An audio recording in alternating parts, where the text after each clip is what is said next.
ایک شخص کی زندگی میں کامیابی اور اطمینان کا دار و مدار اس کی عقل کے ساتھ ساتھ اس کی ذاتی رویوں اور عمل کی سمجھ بوجھ پر بھی ہوتا ہے۔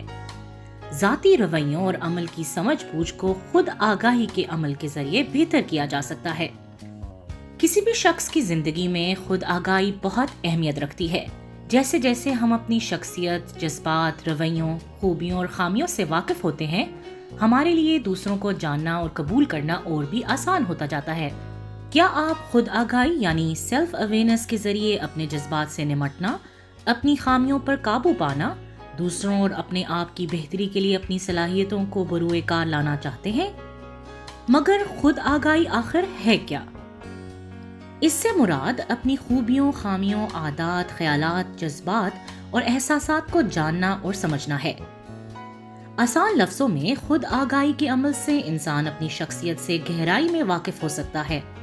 یہ جاننا ضروری ہے کہ خود آگاہی کا عمل کسی کے لیے آسان اور کسی کے لیے مشکل ہو سکتا ہے، اور یہ مسلسل جاری رہنے والا عمل ہے۔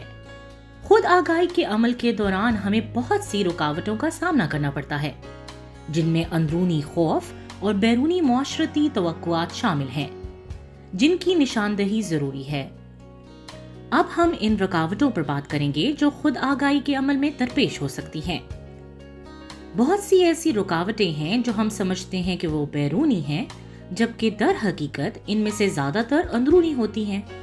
مثال کے طور پر، خود آگاہی کے عمل میں سب سے اہم رکاوٹ لوگوں کا اپنے لیے وقت نہ نکالنا یا دوسرے کاموں میں مسلسل مصروفیت ہے، جو کہ بظاہر بیرونی رکاوٹ محسوس ہوتی ہے، مگر در حقیقت خود میں بہتری لانے کی خواہش کی کمی یا سستی اور خود کو ٹھیک سمجھنے کا غرور جیسی اندرونی رکاوٹیں ہیں جو ہمیں خود آگاہ ہونے سے روکتی ہیں۔ آئیں خود آگاہی کے حوالے سے انسانی شخصیت کو سمجھنے کے لیے جوہری کھڑکی ماڈل کی مدد لیتے ہیں۔ جوہری ونڈو وہ ماڈل ہے جس کی مشق کر کے آپ اپنے اندر جھانک سکتے ہیں اور اپنے آپ کو بہتر طریقے سے پہچان سکتے ہیں۔ آخر جوہری ونڈو کیا ہے؟ جوہری ونڈو کا نام اس کے موجدوں جوزف لافٹ اور ہیری انگم کے ناموں کے پہلے حروف پر رکھا گیا ہے۔ یہ ونڈو خود آگاہی کے لیے سب سے مفید ماڈلز میں سے ایک ہے۔ یہ 4 حصوں والی ونڈو انسانی شخصیت کو 4 مختلف حصوں میں تقسیم کرتی ہے۔ کھلی یعنی اوپن ونڈو، پوشیدہ چھپی ہوئی ہڈن ونڈو، اندھی یعنی بلائنڈ ونڈو، اندھیری یا نامعلوم اننون ونڈو۔ اوپن ونڈو یعنی کھلا حصہ، کیونکہ یہ ہماری شخصیت کا وہ پہلو یا حصہ ہے جس سے انسان خود بھی واقف ہوتا ہے اور دوسروں کو بھی اس کا علم ہوتا ہے۔ مثلاً میرا نام سارا ہے، میں اینک لگاتی ہوں، میرے بال کالے ہیں اور میں دیر تک سوتی رہتی ہوں۔ یہ سب میری شخصیت کے وہ پہلو ہیں جن سے میں خود بھی واقف ہوں اور باقی سب کو بھی معلوم ہے۔ دوسرا حصہ بلائنڈ ونڈو اندھا حصہ کہلاتا ہے، یعنی شخصیت کا وہ پہلو یا حصہ جن سے انسان خود واقف نہیں مگر دوسرے ہیں۔ جیسے کہ مجھے اپنے دوستوں سے پتا چلا ہے کہ میں بات کرتے وقت غیر ارادی طور پر ہاتھ ہلاتی ہوں، اور کچھ خاص الفاظ ہیں جو میں بار بار دہراتی ہوں۔ یہ میری شخصیت کے ایسے پہلو ہیں جو دوسروں کو تو نظر آتے ہیں، لیکن مجھے ان کا خود علم نہیں تھا۔ تیسرا حصہ جسے ہڈن ونڈو یعنی پوشیدہ حصہ کہتے ہیں، یعنی وہ حالات اور واقعات یا انسان کی شخصیت کے وہ پہلو جن سے انسان خود تو واقف ہوتا ہے مگر دوسرے نہیں۔ جیسے کہ میری خواہشات اور خواب تب تک کوئی نہیں جان سکتا جب تک میں خود کسی کو نہ بتاؤں۔ چوتھا حصہ ہے اننون ونڈو یعنی نامعلوم حصہ۔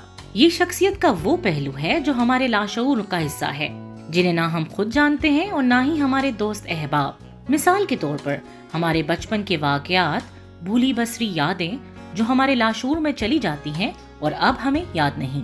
آپ کے خیال میں خود آگاہی کے لیے ہمیں کون سی کھڑکی کو وسیع کرنا ہوگا؟ خود آگاہ ہونے کے لیے ہمیں اپنی اوپن ونڈو کو وسیع کرنا ہوگا۔ اس سلسلے میں اپنی ذات کو سمجھنے اور اس میں بہتری لانے کے لیے درج ذیل طریقے استعمال کیے جا سکتے ہیں۔ نمبر 1، اپنی ذات کے بارے میں سوچنا۔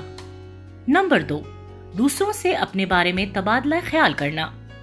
نمبر 3، دوسروں سے اپنے بارے میں رائے لینا۔ خود آگاہی کے عمل سے نہ صرف ہم اپنے آپ کو بہتر جان سکتے ہیں بلکہ اپنی شخصیت اور رویوں میں بہتری لا سکتے ہیں۔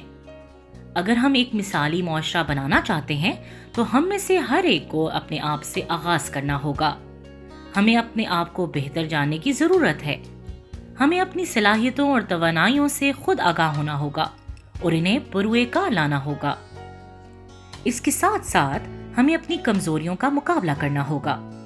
اس عمل سے ہمیں یہ بھی احساس ہو جائے گا کہ ہم جیسے معاشرے کے دوسرے لوگوں میں بھی خوبیاں اور کمزوریاں ہوتی ہیں۔ چنانچہ اس طرح ہم سب مل کر معاشرے میں برداشت، تحمل، صنفی برابری اور باہمی رواداری کو پروان چڑھا سکتے ہیں۔